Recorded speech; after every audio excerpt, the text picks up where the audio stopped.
Hola Juan Carlos, ¿cómo estás? Hola Laura, muy bien, pues encantado de estar aquí. Gracias por la invitación y gracias pues, por poner tu atención en temas que a mí en lo personal me apasionan. Y pues bueno, espero que pueda tener yo algo y que pueda compartir y que sea de utilidad para tu canal y para tus medios. Yo creo, te agradezco primero por haber aceptado y por participar. Creo que este tema le interesa a todo el mundo, no importa la edad que estés transitando, la situación que estés transitando. eh, Es algo que nace con nosotros desde que somos bebés, todos tenemos las hormonas fluyendo y los neurotransmisores listos, y no tener sexo es como decir no voy a comer, no voy a respirar, no voy a vivir. Exacto. Entonces me parece que es importantísimo. ¿Desde dónde te conectas? Estoy ahorita en la Ciudad de México. Acá obviamente nací en este país, pero en la parte de la frontera que topa con Texas. Pero desde hace como 13 años, un canal de televisión me trajo acá a Ciudad de México y la ciudad me conquistó. Acá es una tierra, como dice la Biblia, que fluye leche y miel. Entonces hay mucha bendición por acá y me atrapó Chilangolandia, como le decimos. Bueno, déjame que te presente. Tu nombre eres el doctor Juan Carlos Acosta de la Torre, mexicano, médico Ujú. cirujano con especialidad en sexología clínica y un posgrado en medicina sexual. Eres experto en el tema del virus del papiloma humano. Bienvenido. Así es, muchas gracias. A la orden. Bueno, como estábamos diciendo, ¿no es cierto? El sexo es algo que llama la atención y sin embargo es uno de los temas más tabú para poder conversar, para poder abrirnos. Me gustaría que habláramos un poco sobre sexualidad masculina Ok. y en principio preguntarte, ¿qué edad tienes? Tengo 45 años. Ok. Ujú. ¿Y qué aprendiste sobre ser hombre en el sexo cuando eras pequeño? Me llamó mucho la atención algo que tú dijiste en relación a que desde que somos bebés tenemos como este encuentro con nuestras hormonas y con la sexualidad. Incluso hoy, incluso antes de nacer, hoy existen reportes de ultrasonidos de cuarta dimensión en donde se ven a fetos que ya tienen erecciones, que tienen como ciertas contracciones, que son las mismas contracciones que se presentan en el orgasmo, obviamente sin ningún tema erótico, obviamente, pero lo que quiero decir es que desde antes de nacer ya somos seres sexuados de alguna manera. Cuando vamos naciendo y cuando vamos creciendo, desde que mi mamá decide ponerme un trajecito azul en lugar de un trajecito rosa, ya está como educando mi vida sexual. Desde que a lo mejor yo le pido una muñeca a mi papá y me dice que no, que yo tengo que jugar con este balón, entonces también ya lo está haciendo. Entonces vas aprendiendo cosas, yo creo que son cosas impuestas más que cosas que tú sientes. Obviamente hay muchas cosas que tú sientes, pero te vas topando con estos términos de género, ¿no? Con la identidad de género, con la preferencia genérica, con el rol de género, con el género de asignación, que son como todo lo que te va definiendo en cuestiones de sexualidad. La identidad de género, pues es esa percepción íntima de sentirte hombre o de sentirte mujer. El rol de género es lo que la sociedad te dice que tú tienes que hacer o no hacer al ser un hombre o ser una mujer. La preferencia genérica, que es como esta atracción hacia personas de tu mismo género, de género opuesto, que ahora ya no se le puede llamar preferencia genérica porque los cánones sexológicos dicen que ya no es algo que se prefiere, sino es algo con lo que tú naces. Entonces ahora se le llama orientación erótico-afectiva. Entonces, pues todo este bombardeo te va construyendo sexualmente. Si a todo esto le añadimos ambientes familiares como muy restrictivos, como cargas culturales como medio raras, cargas religiosas como muy fuertes, pues entonces todo esto va definiendo tu sexualidad y justo todo eso me pasó a mí, ¿no? Papás que nunca hablaron conmigo sobre el tema, cosas que yo sentía que me decían que no debería de sentir. Crecí en un ambiente cristiano donde todo era pecado, todo estaba mal, no podías hacer nada, no estaba permitido delante de Dios. Entonces, pues ese fue el contexto en el que yo voy creciendo y que a lo mejor, como tú bien lo decías, ¿no? Todo es, por algo tú estás aquí, por algo hablas como de esto, porque al final hemos tenido diferentes encuentros con la sexualidad y ese fue el mío. Entonces, em, de repente como cosas muy confrontantes, de repente cosas muy tristes, a veces cosas como muy dolorosas, cosas muy placenteras, pero al final, pues bueno, después de 45 años, aquí ando hablando de esto. Tengo varias preguntas. Ujú. Una es, voy a hacer preguntas en general con respecto a la sexualidad masculina. Ok. ¿Qué mito de la sexualidad masculina tú crees que ha hecho más daño? Yo creo que el mito de la sexualidad masculina que ha hecho más daño es que el hombre siempre tiene que poder. Y esto carga a los hombres de mucha responsabilidad y de un nivel de estrés terrible. Y más como nuestra cultura machista, al menos nosotros como latinos, lo hablo yo así, el hombre, se nos dice que el hombre siempre tiene que tener deseo sexual, tiene que tener un pene grande, tiene que tener un pene firme, tiene que poder penetrar, tiene que provocar placer, no se tiene que venir rápido, tiene que provocar orgasmos y si la pareja le pide que se aviente un segundo o tercer evento, tiene que poder, siempre tiene que estar listo. Y entonces el hombre siempre llega, siempre lo he dicho así, el hombre siempre llega con mucha responsabilidad y con mucha carga emocional a un evento sexual, hablando en una relación como heterosexual. Y en muchas ocasiones la mujer dice, pues yo aquí estoy, soy toda tuya, hazme tuya, ¿no? Aquí estoy, como a veces en una actitud un poco más pasiva. No digo que siempre es así, pero es como lo general o el promedio que se vive. Cuando el hombre empieza a fallar, pues entonces se siente mal, evidentemente se siente menos, se siente inferior, se siente inseguro, ha tenido eventos de falla con su pareja, vamos a llamarlo así, y entonces cuando se le vuelve a presentar un nuevo evento al día siguiente, en una semana, el hombre ya va como con mucho estrés y dice, "Ah, que ahora sí pueda, que no me venga rápido, que ahora sí pueda complacer, que no se me baje la erección", y entonces a este fenómeno se le llama ansiedad por temor al desempeño. Y entonces, y eso se presenta a cualquier edad. Y evidentemente esto lo único que hace, esta ansiedad por temor al desempeño, lo único que hace es que el hombre falle aún más. Entonces creo que cuando al hombre desde pequeño se le enseñó que tenía que poder con todo y que en el campo de la sexualidad no era una excepción, pues creo que eso es una de las cosas que más han hecho daño. Evidentemente, el hombre siempre quiere funcionar y siempre quiere desempeñarse bien. Totalmente claro. Y además que entre esa brecha entre lo que sería el amor y el porno, siempre tiene que estar la penetración presente y no siempre es así. O sea, hay otro in-between que se puede jugar, pero el hombre tiene que rendir o piensa que tiene que rendir, como tú dices, en cuanto a la penetración. Porque si no hay penetración, no hay sexo.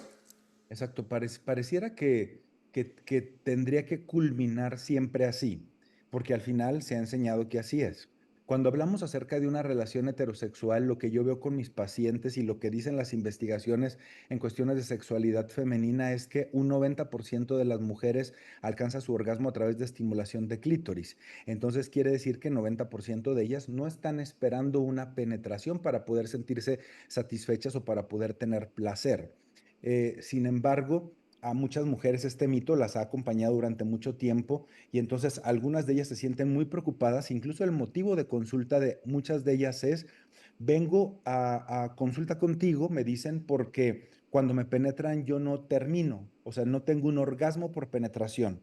Y yo les digo, bueno, pero ¿tienes un orgasmo a través de clítoris? Ah, sí, sí, sí, eso sí, también con sexo oral y también con puros tocamientos y así, pero cuando me penetran, no, entonces algo está mal, ¿no? Entonces ahí es cuando tenemos que entrar como a educar, obviamente, y decir que hay muchos tipos de orgasmo femenino y que la mujer puede alcanzar el orgasmo de muchas formas, no necesariamente por penetración, pero la cultura nos ha indicado y entonces hasta pareciera que podemos tener una gran sesión de besos y masajes y caricias, incluso hasta estar solamente abrazados y eso ya es sexualidad, pero si no pasa la penetración, como que hasta la vamos como contando y decimos, es que ya hace como 3 meses que no tenemos sexo, ¿no? Sí hemos estado abrazados, sí me has hecho sexo oral, sí hemos tenido besos, sí nos hemos dicho cosas, hemos fantaseado, etcétera, etcétera, sí, pero no ha habido penetración. Bueno, pero es que se nos enseñó que tenía que haber penetración para que eso se consumara y no es así.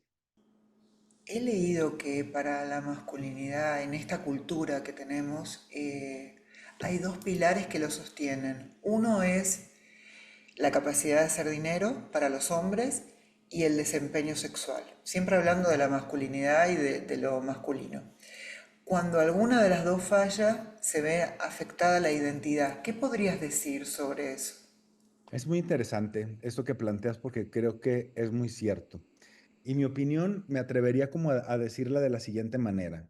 Yo creo que todavía es aún más importante la parte del desempeño sexual, porque yo me he topado en mi consultorio con gente de todos los estratos sociales. Tengo ya 23 años ejerciendo esto y me he encontrado con gente súper poderosa, empresarios, políticos, gente de mucho dinero, pero cuando no tienen una erección, todo lo demás deja de importar.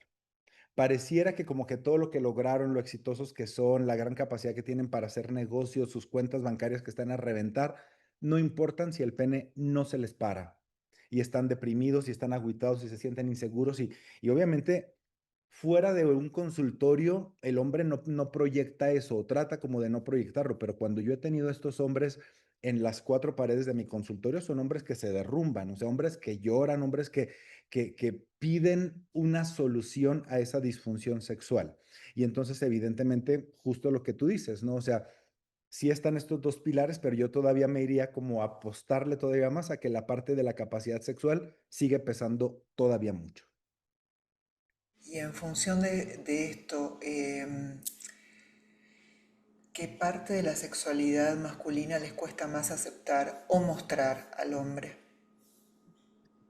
Yo creo que el hombre sigue teniendo una autoestima baja, muchos de ellos.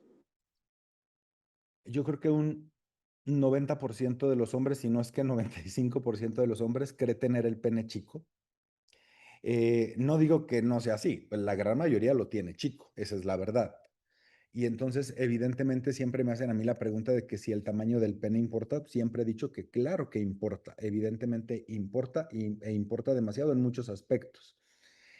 Obviamente el hombre quiere sentir mucho deseo sexual, el hombre se siente mal cuando ya no hay erecciones matutinas, cuando el hombre hace como comparaciones medio raras, fíjate, el hombre dice, cuando llega a la consulta con nosotros, dice, es que yo antes iba en la calle y veía un escote y veía una minifalda y yo ya estaba listo.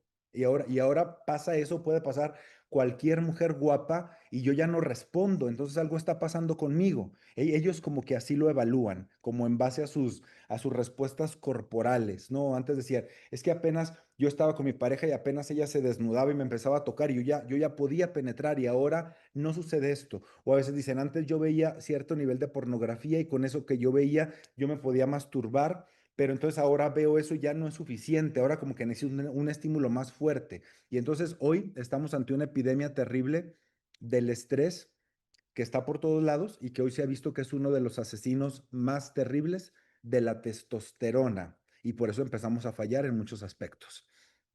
Bueno, el tema de la testosterona te lo iba a preguntar más adelante, pero ya que lo trajiste a la mesa, Ujú. em, pocos hombres estudian la testosterona o el nivel del semen, no sé cómo se mide eso, pero hay un montón de un boom de la terapia de reemplazo de testosterona en gel, pastilla, inyección, o sea, lo que sea, ¿no?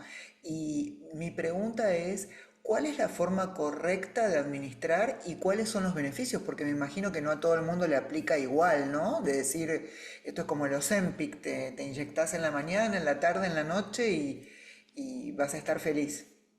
Ok, el tema de la testosterona, como tú bien lo dices, hoy pareciera que por todos lados estamos bombardeados de terapia de reemplazo de testosterona. Y el hombre se mete a internet y empieza apenas le pones en un buscador testosterona y te empiezan a llegar 1000 anuncios al respecto y todos prometen como grandes cosas, ¿no? Muchos suplementos respecto a esto.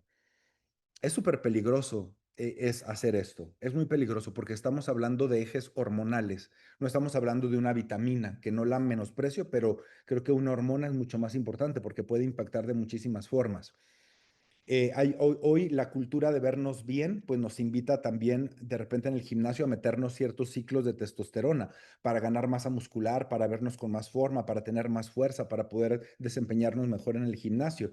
Y desgraciadamente quien nos está diciendo las dosis de un medicamento de testosterona son entrenadores que saben cargar pesas, pero no tienen un entrenamiento fisiológico, mucho menos médico.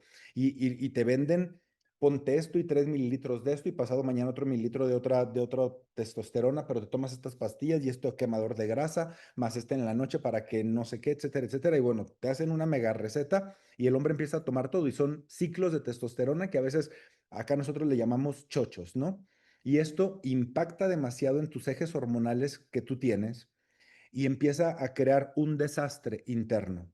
Siempre está el mito de que si a los fisicoculturistas el pene se les hace chico, eso no es cierto. Lo que se les hace chico son los testículos, porque se empiezan a hipotrofiar, porque entonces el testículo dice, ah, entonces ya tú estás haciendo mi trabajo por mí, ah, bueno, pues entonces yo ya vuelvo perezoso y no trabajo y se hace como chiquito, como una uva pasa. ¿Qué pasa con la testosterona? Dijiste algo muy importante. Eh, Tenemos que tener un cuidado súper especial y no puede ser como irme a comprar 3 gomas de mascar. Primero, hay estudios que nos pueden decir cuánta testosterona tú produces.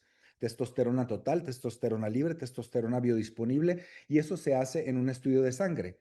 Entonces, no puedes administrarte testosterona sin saber cuánto tú estás produciendo, porque entonces, ¿qué cantidad tú te vas a poner?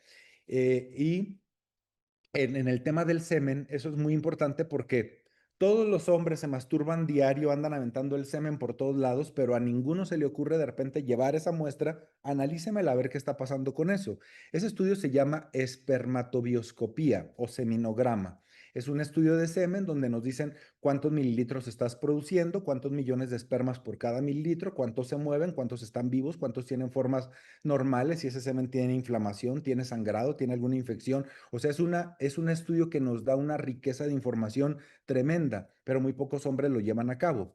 En esto de que tú dices del boom de la terapia de reemplazo hormonal, voy a lanzar ahora en un mes un proyecto que se llama Project Andros, que está relacionado con todo el tema de la andropausia. Y justo en Miami me fui a buscar como ciertas clínicas para ver qué es lo que estaban haciendo en este tema y me encontré con cosas que realmente me alarmaron y te la voy a mostrar solo un ejemplo así.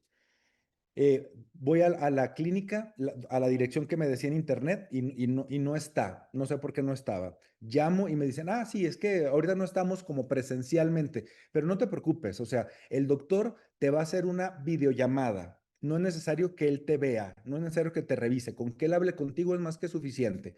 Depositas 4,000 dólares y tú con esos 4,000 dólares vas a tener una atención de todo un año con este doctor, las preguntas que tú quieras y siempre a distancia. Y depositas otros 2,500 dólares y te vamos a mandar todo el tratamiento de testosterona para que tú lo tomes y ese tratamiento de 2,500 dólares te alcanza para 6 meses y a los 6 meses ya te volvemos a surtir lo de otros 6 meses y yo, no, ojo con esto y estamos hablando de médicos en Miami donde se nos ha vendido que un médico de Estados Unidos es la mejor opción. Así nos lo han vendido a los mexicanos. Y entonces yo me quedé Eso, sorprendido. perdón, eso aquí en cualquier lado se llama scam. Eso es un fraude. Imagínate, lo básico sería qué es lo que me gusta sexualmente y qué es lo que necesito sexualmente.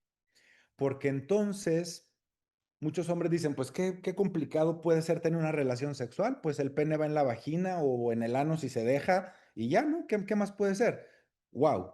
Y entonces, evidentemente, a muchos hombres no les gusta penetrar, a muchos hombres no les gusta hacer sexo oral, a muchos hombres no les gusta besar, a muchos hombres les gustaría que le besaras el ano y no lo aceptan, no lo dicen. A muchos hombres le gustaría usar un tipo de ropa interior, que a lo mejor no un tipo de ropa interior de mujer, que ese es otro tema, pero sí a lo mejor una ropa interior que fuera más pequeña, que fuera de diferente color, que fuera diferente, que fuera de piel, no lo sé. Siento que al hombre se le reprime y se le ponen con muchos bloqueos de no te salgas de aquí, no por aquí, no hables esto, no digas lo otro, no te pongas tal cosa, no menciones tal palabra, no pidas tal práctica. Y qué complicado es, ¿eh?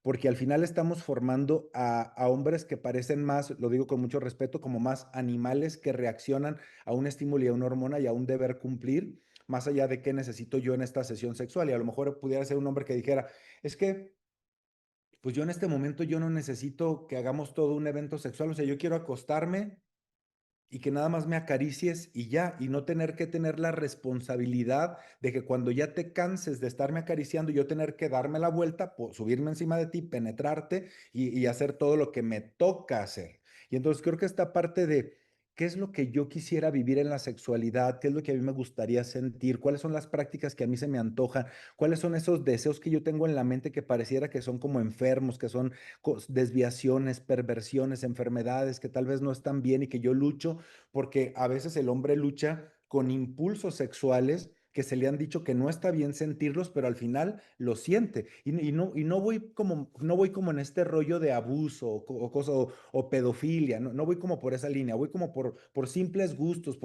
fetiches, cosas que el hombre quisiera vivir, sentir y experimentar y que no lo hace. Entonces yo creo que una de las primeras pláticas sería siéntete libre de expresar lo que tú sientas y lo que tú quieres en cuestiones sexuales.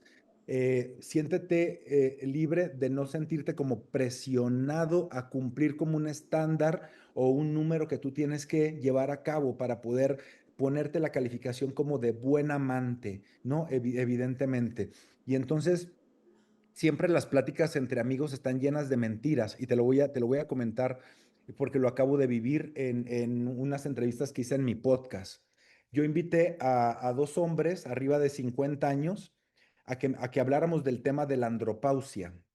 Y entonces yo imploraba que hubiera honestidad y sinceridad y una apertura de lo que tú estás sintiendo, pero entonces yo hacía como mis preguntas y era como, ahí estoy súper bien, siempre cumplo, siempre puedo, soy un toro en la cama. Yo decía, Dios santo. Y uno de estos hombres, al final del podcast, a través de la agencia, me manda un mensaje y me dice, dile a Juan Carlos que si me puede consultar porque realmente sí tengo varios problemas. Y yo, ¿y por qué? ¿Y por qué en el podcast no lo dices? Me explico, porque entonces mi idea tienes 50 años, Laura, yo no soy un mago ni soy un adivino, pero sé que si tienes 50 años tienes alguna falla y más te valiera que lo aceptaras porque te puede ir mejor si yo te ayudo y lo resolvemos juntos. Pero el hecho de que estés aceptando y decir que puedes con todo, no es lo mejor. Tú dijiste en algún momento, yo te escuché hablar acerca de una cifra bastante importante, que 7 de cada 10 eyaculan rápido, en menos de 5 minutos. ¿Y eso es debido a temas médicos? La eyaculación precoz es la disfunción sexual más frecuente. 7 de cada 10 hombres eyaculan rápido. Muchos de ellos quisieran durar 5 minutos, pero duran segundos. El hombre dice, apenas introduje, termino. Y por más que aprieto las nalgas, cruzo las piernas, me cambio de posición, no lo puedo controlar. La eyaculación precoz anteriormente se creía que era como un rollo o un tema como muy psicológico. Y claro, tiene mucho que ver también eso, pero arriba del 90% de los casos tiene un componente médico, una situación inflamatoria, irritativa, infecciosa en la vía urinaria o en la vía sexual, es decir, algún problema en la próstata, testículos, uretra, vejiga, pene, etcétera. Por eso siempre a mis pacientes que me buscan con ese tema, les pido que se hagan un estudio de orina, uno de semen y uno de testosterona y vemos qué es lo que está sucediendo ahí. Pero justamente aún y cuando la eyaculación precoz es súper frecuente y muy frustrante, convierte a los hombres en amantes poco satisfactorios, es una de las disfunciones sexuales que se pueden resolver con mayor facilidad. Y a los 3, 5 días de estar con tratamiento, esos hombres que duraban medio minuto están durando 15, 20, 30, porque es algo que se corrige. Qué interesante. Em, Esta pregunta es un poco según tu práctica, tu experiencia y lo que has vivido. ¿Qué hace que la intimidad sea inolvidable para un hombre? Y ya hablo de heterosexual o bisexual o homosexual. ¿Qué hace que esa experiencia sea algo que uno quiera, no como respuesta automática animal, como lo decías, pero todo lo contrario? Yo creo que, ay, qué pregunta tan linda hiciste, porque yo creo que la respuesta es lo que puede darnos esa experiencia es sentirnos deseados, así tal cual. Obviamente sabemos que en cuestiones de amor y de pareja al hombre le ayuda mucho y le gusta mucho sentirse admirado, pero en cuestiones sexuales debe de haber cierta admiración, pero es más como sentirme deseado, que deseas mi cuerpo, que te gusta mi aroma, que te gusta cómo beso, que te encanta cómo acaricio, que necesitas como la cercanía conmigo y que no lo estás buscando en otro lado porque yo soy suficiente para ti. Entonces yo creo que la sensación de sentirnos deseados, sea cual sea nuestra orientación erótico-afectiva, yo creo que eso es lo mejor que nos puede pasar en cuestiones sexuales. Eso sería mi respuesta. Bueno, las mujeres también.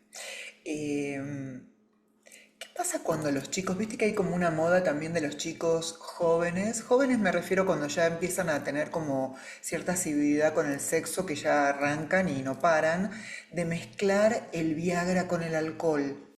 Sí, tendríamos que hablar esto como con mucho cuidado porque no quiero mandar mensajes peligrosos ni falsos, pero yo te pudiera decir que no hay un riesgo tan fuerte en esta combinación.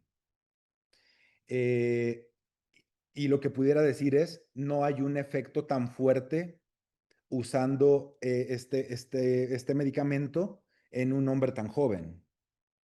El Viagra, recordemos un poquito de historia, su sustancia activa es el sildenafil y se descubre como un medicamento que ayudaba a mejorar la circulación a nivel de las arterias que le llevan sangre al corazón, a nivel de arterias coronarias. Cuando se empieza a utilizar en este tipo de pacientes cardíacos, pues se ve que empiezan a mejorar sus erecciones como por efecto secundario. Y entonces cuando al sildenafil se le mete como un medicamento para disfunción eréctil. No es una magia, porque de repente tengo hombres que dicen, es que yo, pues ya estaba yo ahí, y de repente me tomé la pastilla y estoy, espera, espera, espera, no sucedía nada, no pasaba nada. No, no, no, esto no es magia. No es que tú te tomes algo y de repente va a pararse la cosa. O sea, tiene que haber una conjunción de excitación, de un ambiente, como de fantasía, como de un rollo y un trabajo también como neurológico. Y entonces, sí, evidentemente los chicos creen que tomando una Viagra van a tener un mejor desempeño, pero estamos hablando de jóvenes de 20, de 30 años que están transpirando testosterona a todo lo que da y debieran de tener un buen desempeño. Evidentemente lo que sucede aquí es el alcohol, las drogas, cualquiera que sea, nos disminuyen mucho la cantidad de testosterona y entonces al disminuir la cantidad de testosterona nuestra respuesta sexual deja de ser eficaz.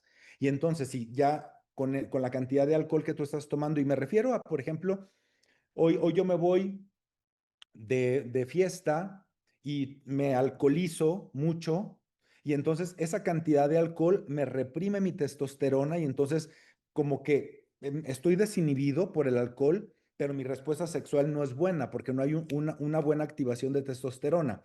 Si me tomo un Viagra, pues evidentemente el proceso de llevar flujo sanguíneo al hueco pélvico sucede y eso hace que pueda haber una erección. El hombre, no solo el hombre joven, tiene como este mito del riesgo del Viagra con el alcohol. También como que el hombre añoso dice, pero es que tomar un Viagra me puede dar un infarto. No, usted puede tomar un Viagra diario durante un mes seguido y usted no se va a infartar si usted no tiene la predisposición a infartarse. No, no pasa nada, porque es una sustancia que solo lleva flujo sanguíneo y su efecto no dura más de 12 horas. Pero evidentemente el hombre tiene como este temor. Usted no puede tomar estos medicamentos si usted es un paciente cardíaco y más allá de ser hipertenso, que eso no me refiero, sino un paciente que ha tenido como ciertos infartos ya previos y que esté tomando medicamentos que contengan nitritos, un nitroparche, un isosorbide, así se llaman. Entonces, esto no lo podemos combinar con Viagra, pero no te vas a morir y no te vas a infartar. Simplemente la presión arterial se te va a bajar demasiado y te puedes desmayar o te puedes sentir débil. Pero sí creo que se le ha satanizado mucho al tema de Viagra, pero creo que más de satanizarlo, se le ha dado como muchas propiedades y mucha magia que realmente no tiene si no lo usamos de forma adecuada. Ok. Bueno, aprovecho que te tengo como especialista en el virus del papiloma humano y te quería preguntar qué es lo más importante que debiéramos saber sobre el VPH que podría cambiar la salud sexual de nosotros. Ok. Primero, saber que el VPH o el virus de papiloma humano es la infección de transmisión sexual más frecuente. 8 de cada 10 personas sexualmente activas lo tienen. El papiloma te lo pueden transmitir hoy y hasta en 20 años te aparece la primera verruga de ese contagio. Y durante esos 20 años tú lo estás desarrollando y lo estás transmitiendo a otras personas. El virus de papiloma humano se transmite aunque uses un preservativo porque no está en las secreciones, está en la piel. Incluso si tú a una persona vas y le tocas el pene y ese pene tiene verrugas y luego tú te tocas la vagina, así te puedes contagiar o te lo puedes transmitir. No necesitó haber un sexo oral, no necesitó haber una penetración. El virus de papiloma humano hoy sabemos que se puede transmitir con un beso porque hay muchas personas que tienen lesiones de papiloma en la boca. El virus de papiloma humano nos preocupa demasiado porque aun y cuando anteriormente se le daba como mucho auge a la promoción de virus de papiloma humano para el desarrollo de cáncer cervicuterino, ahora sabemos que el papiloma causa cáncer de boca, cáncer de lengua, cáncer de garganta, de ano, de pene, de vagina, obviamente de matriz. El papiloma se protege o puedes prevenir con una vacuna y anteriormente nos decían es que la vacuna solo es para niñas entre los 9 y los 12 años. Si tú tienes el papiloma, ya no te debes de poner la vacuna y esto es totalmente falso. Hoy la vacuna te la tienes que aplicar en cualquier momento de la vida en la que tú estés, siempre y cuando estés en riesgo de esto. Entonces se la podemos poner a niños, a niñas, a jóvenes, incluso a mujeres o a hombres que ya tengan el diagnóstico de papiloma, que ya los hayan operado, que hayan tenido un cáncer, porque la vacuna nos protege contra varios tipos de virus y se tiene que poner las 3 dosis de vacuna, que son 3 dosis en un periodo de 6 meses. Eh, Me he topado muchísimo con muchos pacientes, de mis pacientes que me consultan en videollamada de Estados Unidos, llegan a consulta y entonces les ven un estudio, una colposcopía, un papanicolao que dice que tienes una lesión de bajo grado por papiloma y entonces ¿sabes cuál es la actitud de muchos médicos de allá? Les dicen, no te preocupes, come bien, duerme bien, no te estreses y te veo en un año, a ver qué pasa.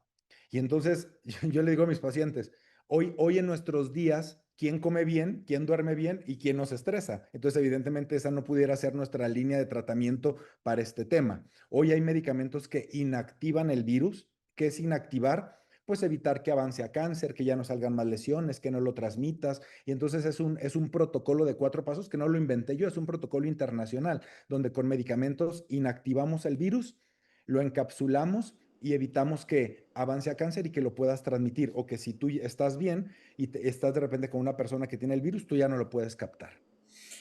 Muy importante todo lo que decís, el mensaje. Te quería preguntar, ¿la vacuna tiene beneficios también para los adultos que ya han sido expuestos al virus? Sí, claro, porque anteriormente la vacuna se creía que era solo preventiva, pero hoy sabemos que la vacuna nos ayuda a que el virus se inactive. La vacuna más completa que tenemos hoy nos protege contra 9 tipos de virus.